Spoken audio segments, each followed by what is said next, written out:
What is up everybody? I hope you all are doing great। मेरा नाम है किशोर और आज हम लोग बात करने वाले हैं every isekai anime available in 2021। जी हाँ, मैं बात नहीं कर रहा हूँ 2022 में जो इसेकाई एनिमे रिलीज़ हुए हैं उनकी, और ना ही उन एनिमेस की जो कि आगे जाकर के रिलीज़ होने वाले हैं।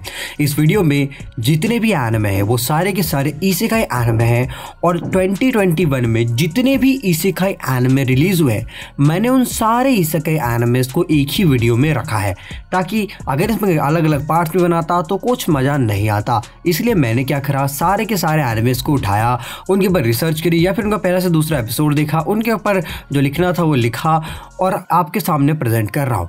इस पे मेनली जहाँ तक 30 या फिर 25 इसेकाई एनिमेज हैं, मैंने इनमें किसी को भी किसी भी एनिमे को किसी भी तरीके की रैंकिंग के हिसाब से नहीं बिठाया है। सो अगर मैं किसी एनिमे को पहले बताता हूँ या किसी एनिमे को लास्ट में बताता हूँ, सो बिल्कुल भी ऐसा मत समझना कि पहले वाला बेकार है और लास्ट वाला अच्छा है या फिर बीच वाले मिडिल के हैं। बिल्कुल नहीं, ये कोई किसी भी टाइप के रैंकिंग पे बेस्ड नहीं है। तुम लोगों को अगर इसकी रैंकिंग देखनी भी हो तो नीचे वहाँ डिस्क्रिप्शन में शो हो रही होगी किसकी IMDb और MyAnimeList रेटिंग्स कितनी है। इसका तुमको टाइम स्टैम्प नीचे डिस्क्रिप्शन और कमेंट सेक्शन में भी मिल जाएगा। So let's enjoy this video. और वीडियो को शुरू करने से पहले एक चीज़ आप लोगों से बोलना चाहता हूँ। लास्ट वीडियो में आप लोगों ने जो मुझे प्यार और सपोर्ट दिखाया उसके लिए बहुत बहुत शुक्रिया। उस वजह से इस वीडियो को बनाने की मेरे पास फिर से मोटिवेशन आ गई कि मैं इतने ज़्यादा लंबे वीडियोस को भी बड़े आराम से और मोटिवेशन के साथ बना पाता हूँ। सो आई होप तुम लोग इस वीडियो को एंजॉय करोगे। तो बिना किसी टाइम को वेस्ट करे हम आते हैं हमारे सबसे पहले एनिमे पर, जो कि है जॉबलेस रिकार्नेशन। देखो, मैं तुमको ये सब बता के बोर नहीं करने वाला हूँ कि कैसे एक इसेकाई एनिमे वर्क करता है। आपको पता है कि हर इसेकाई एनिमे का प्लॉट स्टार्टिंग का सेम ही होता है। वो एक नॉर्मल चूतिया व्यक्ति होता है उसकी पुरानी लाइफ में, और वहाँ पे वो मर जाता है और बन जाता है एक सुपर कूल OP MC इन इसेकाई एनिमेस, और या फिर मैं कहूँ एक डिफरेंट वर्ल्ड। और ज़्यादातर इसेकाई एनिमे की स्टोरी कुछ ऐसी ही होती है। अगर कुछ में कुछ नया होगा तो जरूर जाहिर सी बात है कि मैं आप लोगों को बता ही दूंगा। लेकिन इस एनिमे की स्टोरी भी काफ़ी कुछ वैसे ही शुरू होती है, लेकिन जो लास्ट वाला पार्ट है OP MC वाला पार्ट, वो थोड़ा सा इधर उधर हो जाता है। जैसे कि हर इसेकाई एनिमे की स्टोरी सेम ही होती है कि आप नॉर्मल वर्ल्ड में थे, वहाँ पे आपको एक ट्रक ने मार दिया, और ट्रक के मारने के बाद आप कहाँ पे चल जाते हो, एक फैंटेसी वर्ल्ड में। और जब आप फैंटेसी वर्ल्ड में जाते हो तो आपको गॉडेस है जो कोई भी है वो आपको एक चीट लाइक पावर्स देते हैं, जिससे आप सभी टाइप के मैजिक्स को यूज़ कर पाते हैं। बट इस एनिमे के मेन कैरेक्टर के साथ ऐसा नहीं होता। ये एक 34 ईयर का एक नॉर्मल ओल्ड व्यक्ति होता है जो कि किसी इलनेस किया का बिल्कुल बेकार व्यक्ति होता है, मर जाता है और देन फैंटेसी वर्ल्ड में आता है। इसको किसी टाइप की कोई OP पावर्स नहीं मिलती, जो भी करता है खुद के दम पर सीखता है, एडवेंचर बनता है। और यही चीज़ देखने में एक्चुअली कैसे डेवलप होता है उसकी शिटी पर्सनैलिटी से, इसी चीज़ को देखने में इस एनिमे में मज़ा आता है। सो अगर आपको एक ऐसा एनिमे बहुत पसंद है जिसमें कि एकदम ट्रेनिंग वाला आर्क हो और आपको एक OP MC दिखे इन दी एंड, इस टाइप का नहीं बोल रहा हूँ कि स्टार्टिंग से ही OP है, बिल्कुल नहीं। वो धीरे धीरे करके चीज़ों को सीखता है फिर जाके OP बनता है। ये चीज़ देखने में मज़ा आती है। सो अगर आपको इस टाइप के एनिमे पसंद है तो मैं आपको रेकमेंड करूंगा जॉबलेस रिकार्नेशन को जाकर के देखो। Number 2, that time I got reincarnated as a slime season 2। दरअसल that time reincarnated as a slime का सीजन 1 बहुत पहले आया था, लेकिन 2021 में इसका सीजन 2 आया। और सीजन 2 के अंदर 2 पार्ट्स थे, पार्ट 1 और पार्ट 2, और दोनों के अंदर ही 12-12 एपिसोड थे। टोटल मिला के हो गए 24 एपिसोड्स। और सच बताओ, सीजन 2 ने बस आग लगा दी इसेकाई जॉनरा के अंदर। लिटरली इसका प्लॉट इतना OP हो गया था सीजन 2 के अंदर कि भाई साहब मज़ा ही आ गया था। दरअसल सिंपल सी बात है, इसका जो पहला पार्ट था सीजन 2 का वो उतना ज़्यादा किसी को भी पसंद नहीं आया, क्योंकि उसमें कुछ ऐसी चीज़ें थी जो कैरेक्टर पसंद नहीं कर रहे थे। लेकिन सीजन 2 में एक ऐसा सिनारियो बनता है जहाँ पे एक एपिसोड के लिए हर कोई हाइप्ड है कि अब आगे क्या होने वाला है। इवन मैं खुद जब सीजन 2 के पार्ट 2 को देख रहा था, मैं खुद हाइप था एपिसोड 7 को लेकर के कि भाई अब क्या होने वाला है, अब क्या होने वाला है। तो यार ये जो एक्साइटमेंट इन लोगों ने पैदा करा ना, ये बहुत ही एपिक चीज़ है, क्योंकि हर कोई एनिमे इस एक्साइटमेंट को पैदा नहीं कर सकता। उनको बहुत समय लगता है, एक एपिक स्टोरी की ज़रूरत पड़ती है। इससे एक चीज़ तो समझ में आती है, इस एनिमे के पास एक एपिक स्टोरी है। अगर इस एनिमे की बात करें तो इस एनिमे में एक नॉर्मल वर्ल्ड में मैंने बताया कि इसका एनिमे कैसा काम करता है, लेकिन जब इस वर्ल्ड में आता है तो किसी ह्यूमन फॉर्म में नहीं आता है उसके फैंटेसी वर्ल्ड में, वो आता है एक स्लाइम के फॉर्म में। अब देखो, कई स्टार्टिंग में कई सारे लोग और अभी भी कई सारे लोग हैं जो कि इस एनिमे को सिर्फ इसलिए नहीं देख रहे क्योंकि वो जो कैरेक्टर है वो एक गर्ल जैसा दिखता है और वो एक स्लाइम है, इसलिए भी नहीं देख रहे हैं। सो मैं रेकमेंड करूँगा, अगर तुम लोगों को नहीं देखना मत देखो भाई, लेकिन एटलीस्ट मेरे कहने पे 4 एपिसोड स्टार्टिंग के ट्राई करो उसके सीजन भर के। सो तुम लोगों को अच्छा लगेगा। जैसे स्टार्टिंग के जो 4 एपिसोड है वो एक सेटिस्फाइंग फीलिंग देते हैं जो कि तुम लोगों को बहुत ही अच्छी लगेगी। नंबर 3 RE0 के सेकंड सीजन का जो पार्ट 2 है, यहाँ पे इसकी बात हो रही है। RE0 की जो स्टोरी है ये भी एक इसेकाई स्टोरी है, लेकिन इसेकाई के अंदर ये थोड़ा कुछ अलग है। यहाँ पे मेन कैरेक्टर मरा नहीं है, ना ही इसको किसी ने समन करा है, ठीक है।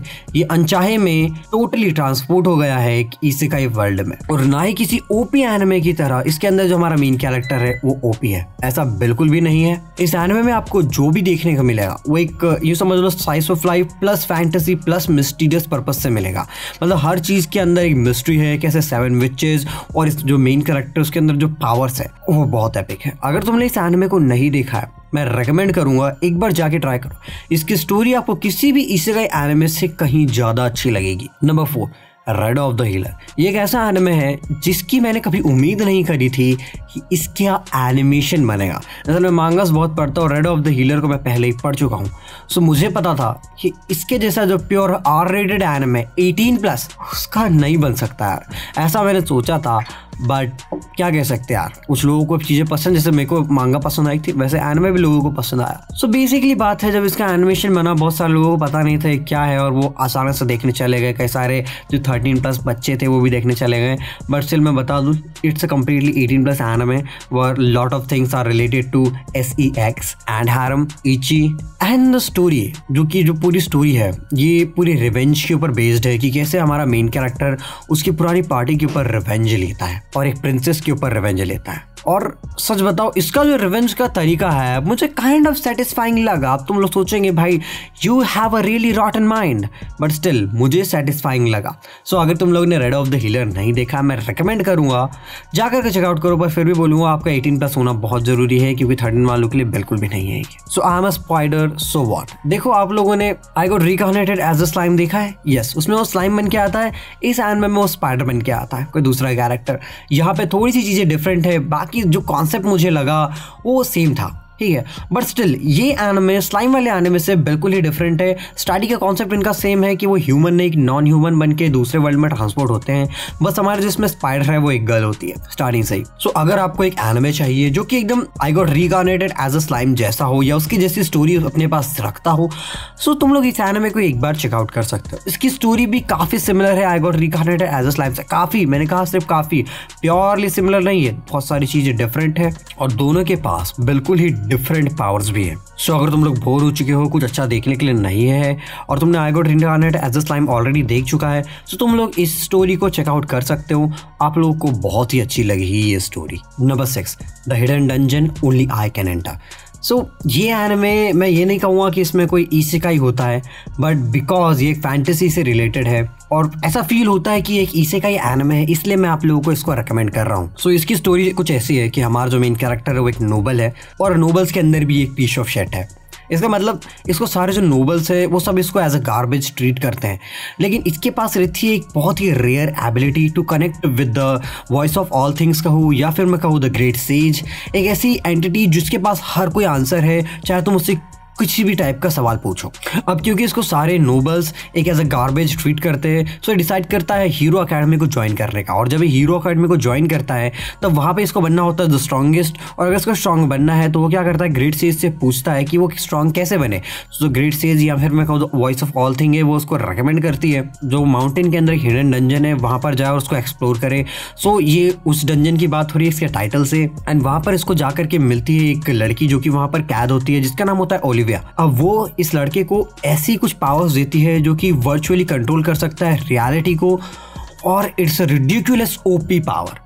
बस यही इस एनिमे का कॉन्सेप्ट होता है कि कैसे एक नोबल बंदा एक रियलिटी को कंट्रोल करने वाली पावर्स उसके पास आ जाती है।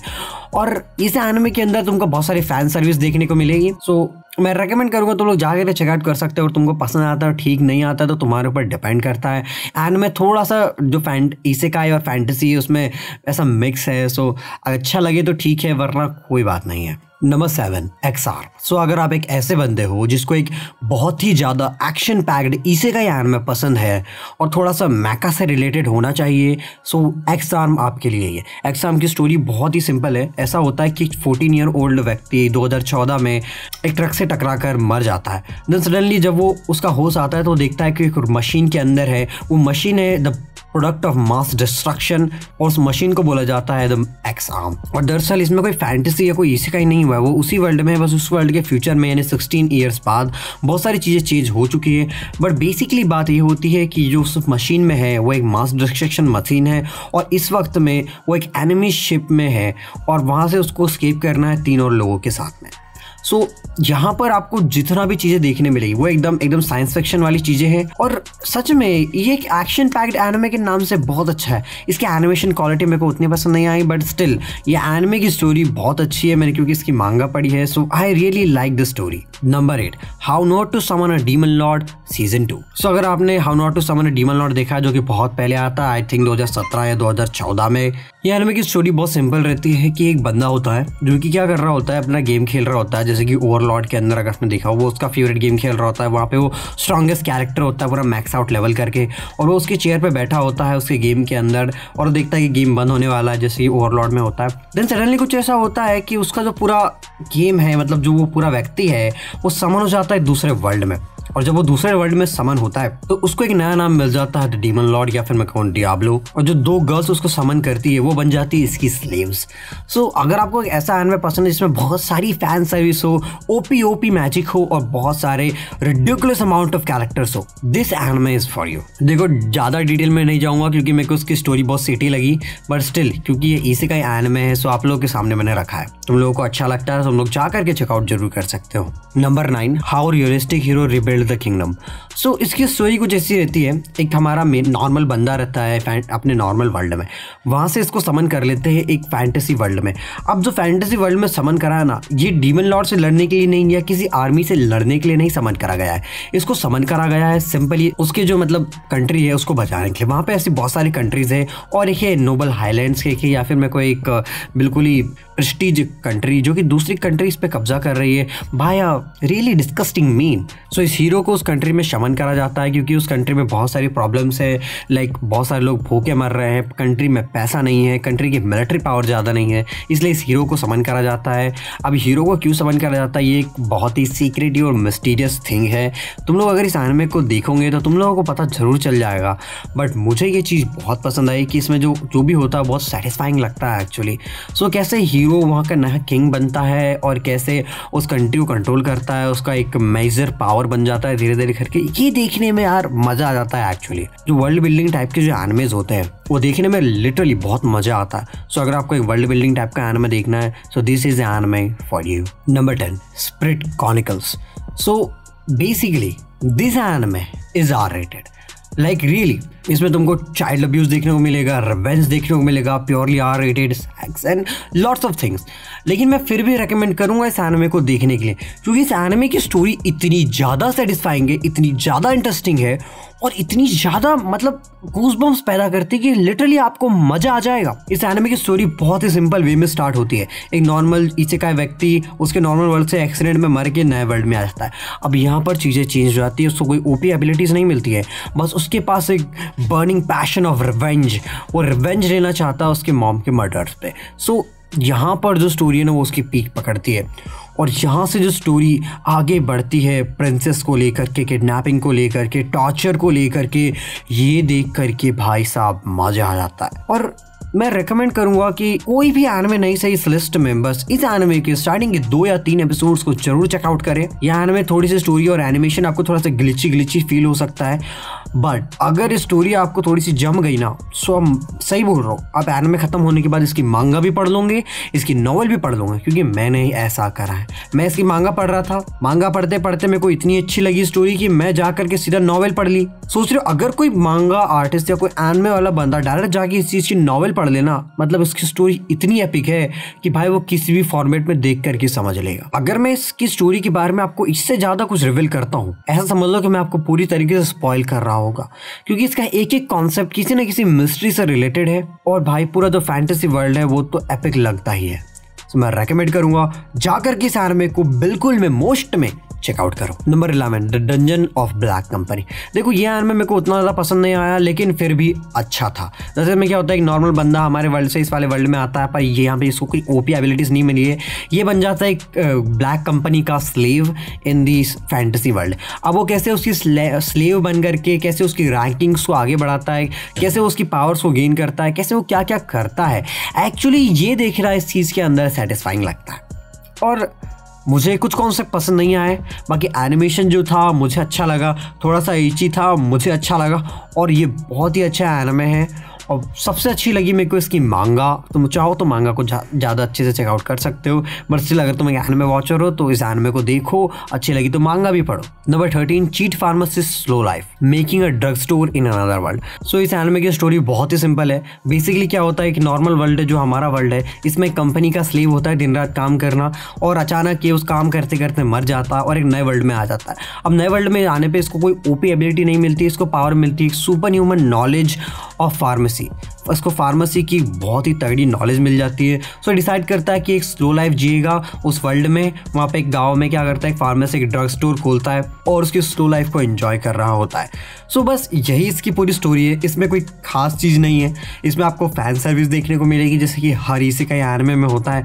थोड़ी बहुत ओपी कैरेक्टर्स आपको देखने को मिलेंगे जैसे कि हर इसेकाई एनिमे में होता है। बेसिकली ये एक जेनेरिक इसेकाई एनिमे है with a title of slow life. मतलब कि इसमें वो कोई किस चीज़ को फॉलो नहीं कर रहा है, कोई पैशन नहीं है, ठीक है, बस एक स्लो लाइफ जीना चाहता है, एक नॉर्मल, ये समझ लो कि फैंटेसी वर्ल्ड का slice of life anime. So I hope तुम लोग इस एनिमे को भी एंजॉय करोगे। अगर तुम चाहो तो देख सकते हो। Full dive the ultimate next generation full dive RPG is even shittier than real life. इसके टाइटल से तुमको एक चीज़ तो समझ में आती है कि ये गेम, मतलब इस एनिमे के अंदर जो गेम खेल रहा है व्यक्ति पूरा शिट है, उसकी रियल लाइफ से भी ज़्यादा बुरा उसका गेम होता है। असल बात ऐसी होती है, ये एनिमे कोई इसेकाई एनिमे नहीं कहूँगा, बट इसेकाई के कॉन्सेप्ट पे जरूर बेस्ड है, जहाँ पे वो VMMORPG गेम खेलता है, जिसमें क्या होता है, एक वर्चुअल रियलिटी RPG गेम।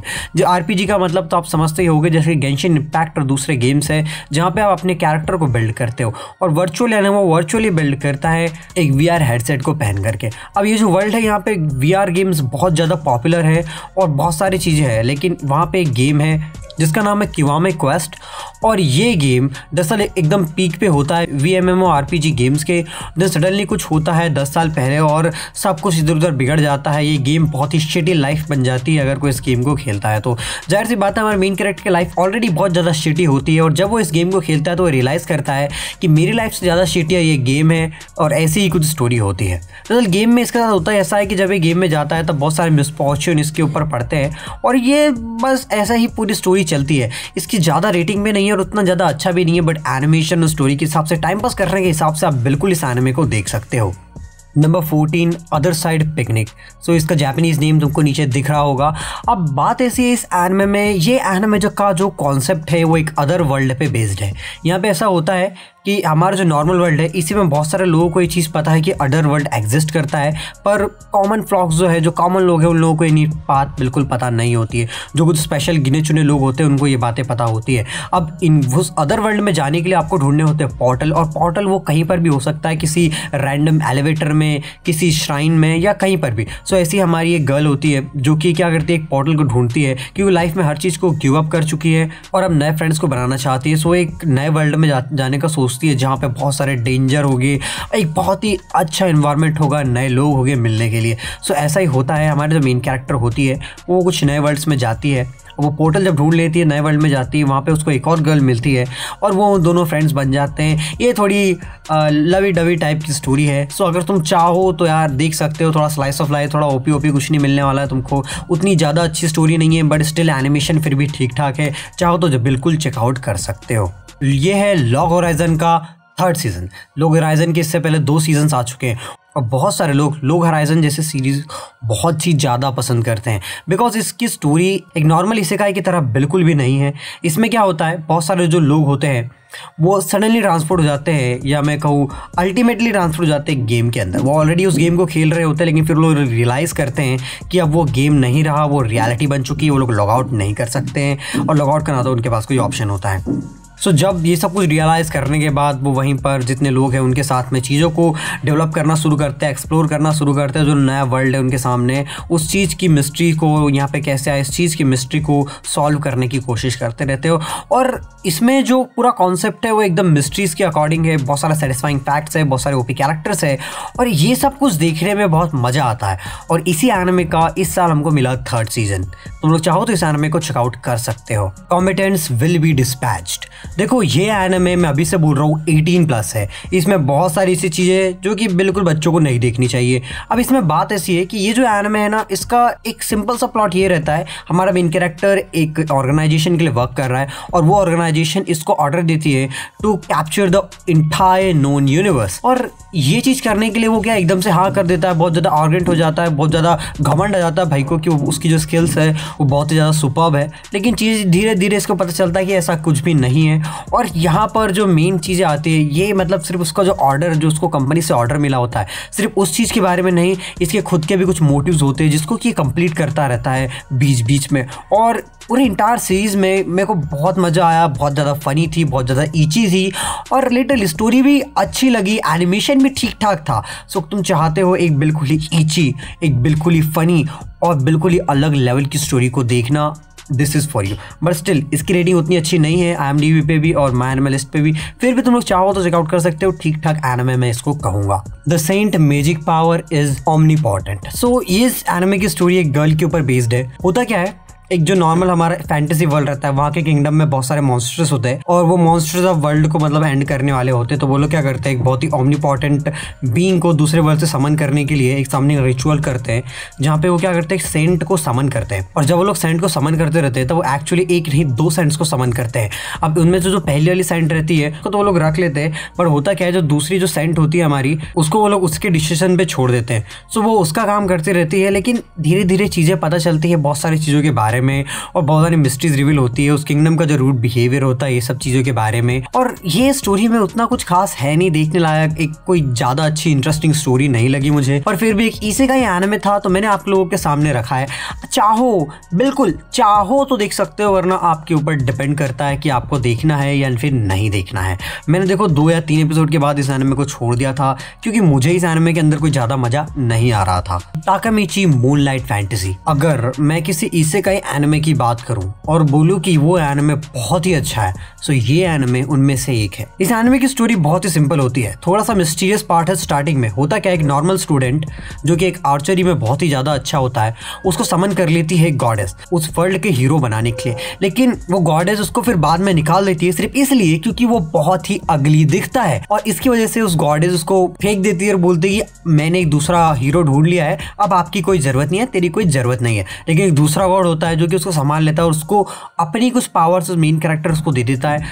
और फिर वो मेन कैरेक्टर को गॉडेस क्या करती है कि ह्यूमन की लैंग्वेज नहीं देती है, मतलब जो ह्यूमन लैंग्वेज जो होती है वो वाली पावर्स को नहीं देती है, और देती है कि वो डीमंस या किसी भी मॉन्स्टर्स की आवाज़ या उनको उनके साथ उनकी जो लैंग्वेज है उनको बोल सकता है। सो जब वो ऐसा होता है तो उसको क्या करती है, एज ऑफ द वर्ल्ड पे फेंक देती है। और जब वो एज ऑफ द वर्ल्ड पे लैंड होता है तब उसको बहुत सारी चीज़ें पता चलती है कि कैसे दूसरे वर्ल्ड में जो ह्यूमंस है वो इस वाले वर्ल्ड में बहुत ज़्यादा स्ट्रांग है, और वो डीमंस और इन लोगों के साथ में कम्युनिकेट कर सकता है, बल्कि ह्यूमंस के साथ में कम्युनिकेट नहीं कर सकता है। अब वहाँ पर उसको सबसे पहले एक पिग लाइक गर्ल दिखती है, वो उसको बचाता है और एक ही किक में सबको उड़ा देता है। बाद में जाके उसको ड्रैगन और एक स्पाइडर भी मिलते हैं। तो ये कुछ स्टोरी है कि गॉडेस उसको बिट्राई करती है और वो बोलता है कि तेरे पे रिवेंज लूँगा मैं गॉडेस, इस टाइप की। और एक दूसरा भी गॉड होता है। अब होता क्या है कि वो समन क्यों होता है, दरअसल जो हमारा जो मेन कैरेक्टर उसके जो पेरेंट्स होते हैं वो एक्चुअली फैंटेसी वाले वर्ल्ड से बिलोंग करते हैं और वो लोग वाले वर्ल्ड में गए थे। अब जब ये लोग वो वाले वर्ल्ड में जाते हैं तो ये लोग है ना गॉडेस के साथ में कॉन्ट्रैक्ट साइन करते हैं कि वो अपना एक बेटा या बेटी गॉडेस को देंगे तो कि वो रिबॉर्न हो सके एज अ हीरो। लेकिन इसमें वो लोग क्या करते हैं, जो हमारा मेन कैरेक्टर रहता है उसको देते हैं और गॉडेस उसको रिजेक्ट कर देती है क्योंकि वो बहुत ही अगली दिखता है। अब क्योंकि ऑलरेडी फैंटेसी वर्ल्ड में आ चुका है तो वापस नहीं जा सकता, सो उसको एज ऑफ द वर्ल्ड पे फेंक देती है। अब यहाँ से ना बहुत ही इंटरेस्टिंग स्टोरी स्टार्ट हो जाती है कि कैसे वो खुद का एक किंगडम क्रिएट करता है बहुत ज़्यादा पावरफुल मॉन्स्टर्स का, कैसे वो दूसरे लोगों को मारता है, और वहाँ पे लेवल सिस्टम भी है जहाँ पे 1000 2000 ऐसे लेवल्स रहते हैं, लेकिन हमारा मेन कैरेक्टर लेवल 1 पे अटका हुआ रहता है, पता नहीं क्यों। सो ये सारी चीज़ें आपको धीरे धीरे पता चलेगी। और सच में ये एनिमे देखने में मुझे बहुत ही ज़्यादा मज़ा आया। आप लोग भी जा करके बिल्कुल चेकआउट करो इस एनिमे को, लिंक क्लिक। अब ये जो एनिमे है इसका कॉन्सेप्ट बेस्ड है टाइम के ऊपर, कि अगर ये लोग कुछ भी करते हैं सो ये किसी पर्सन का फेट, उसका टाइम, उसका फ्यूचर और बटरफ्लाई इफेक्ट को क्रिएट कर देते हैं। दरअसल होता क्या है इस वर्ल्ड में, या कहो एक नॉर्मल वर्ल्ड होता है, हमारा नॉर्मल वर्ल्ड होता है, यहाँ पे 2 लड़के होते हैं जो कि फ्रेंड्स होते हैं। अब उनके साथ होता क्या है, उनके पास एक एक्स्ट्रा ऑर्डिनरी पावर होती है कि वो लोग क्या कर सकते हैं, फोटोज के अंदर जंप कर सकते हैं। अब ये जो यहाँ पे थोड़ा सा वर्ल्ड है, थोड़ा सा मिस्टीरियस टाइप का वर्ल्ड है, ये समझने के लिए आपको इसका एनिमे ही देखना होगा अगर देखना चाहते हो। फिर भी एक डीप समरी में बताओ तो इन लोगों को एक पावर ग्रांट होती है बाय अ फोटो, जो कि होती है टाइम स्टूडियो शॉप से। और ये लोग उस फोटो में क्या होता है कि वो लोग क्या कर सकते हैं, किसी भी फोटो में जंप कर सकते हैं उस, और जो भी वो फोटो जिसके पास में होती है उसका टाइम, उसका फ्यूचर या फिर इवेंट्स को क्रिएट कर सकते हैं। अगर एक भी मिस्टेक करते हैं तो उसका फ्यूचर ही चेंज कर सकते हैं। सो जैसे कि क्लाइंट की रिक्वेस्ट होती है उस हिसाब से लोग काम करते हैं। अब किस टाइप की क्लाइंट की रिक्वेस्ट होती है ये जानने के लिए आपको इस एनिमे को देखना होगा। इस एनिमे का जो कॉन्सेप्ट, जो स्टोरी थी पसंद हमें आई, लेकिन क्योंकि एनिमे की लैंग्वेज मेरे को ज़्यादा अच्छे से नहीं आती है, सो तुम लोग देख ही सकते हो कि ये चाइनीज़ में है। आई होप तुम लोग इस एनिमे को भी एंजॉय करोगे। अगर तुमको पसंद आता है तो बिल्कुल मुझे कमेंट सेक्शन में बताना कि कैसा लगा तुम लोगों को ये वाला anime. A World's Finest Assassin Reincarnated as an Astro Cat। ये एनिमे का मैंने फुल रिव्यू भी करा है, तुम लोग चाहो तो नीचे आई कार्ड पे शो हो रहा, वो जा करके चेकआउट कर सकते हो। लेकिन डीप और सिंपल स्टोरी में बताऊँ सो ऐसा होता है कि इस एनिमे का जो मेन कैरेक्टर है वो एक बहुत ही अच्छा असैसिन होता है, लेकिन इसी की ऑर्गेनाइजेशन इसको धोखा देती है और मार देती है, और जब ये मरता है तब इसे दूसरे वर्ल्ड में ट्रांसपोर्ट हो जाता है। इससे पहले इसको गॉडेस मिलती है जो कि इसको बोलती है कि आपके पास एक नया मिशन है हीरो को मारने का, मतलब उस फैंटेसी वर्ल्ड के हीरो को मारने का। अब ये उस मिशन को एक्सेप्ट कर लेता है, लेकिन वो मिशन पे पूरी तरीके से ध्यान नहीं देता और अपनी भी लाइफ को एंजॉय करते रहता है। और इसमें बहुत सारी चीज़ें कि गॉडेस थोड़ी सी इविल रहती है, वो दूसरे और भी प्लान्स बनाती है। हमारा मेन कैरेक्टर बहुत ही अच्छा असैसिन होता है, वो खुद का एक नेटवर्क क्रिएट करता है और कैसे असैसिन्स काम करते हैं in shadows in a fantasy world, ये चीज़ बताते हैं। और साथ ही साथ में वो कैसे हीरो को मारेगा उस पूरी सीरीज़ में, ये देखने में आपको बहुत मज़ा आने वाला है, क्योंकि हीरो जो होता है वो बहुत ही फ्रेंडली व्यक्ति होता है, हमारे मेन कैरेक्टर के साथ फ्रेंड्स बन जाता है, लेकिन स्टिल हमारा मेन कैरेक्टर का तो काम वही है उस हीरो को टपकाना। सो अब देखते हैं आगे क्या होता है इस एनिमे में। सो ये थे जितने भी एनिमेस मेरे को पता थे इसेकाई एनिमे। अगर मैं किसी एनिमे को भूल गया हूँ इस लिस्ट में, इसका एक पार्ट 2 बना दूंगा जिसमें कि मैं जितने भी बचे कुछ एनिमेज है उनके ऊपर बात करूँगा। और कुछ ही टाइम बाद में 2022 में भी इसेकाई एनिमेज रिलीज हो गए उनके ऊपर बात करूंगा। हो सकता है मैं एक फैंटेसी वाला वीडियो भी बनाऊं। सो अगर इस वीडियो पे अच्छा रिस्पांस आता है तो बिल्कुल मैं इसका पार्ट 2 बनाऊंगा। अगर इस वीडियो पे मेरे को 700 लाइक्स आए सो बिल्कुल क्यों नहीं।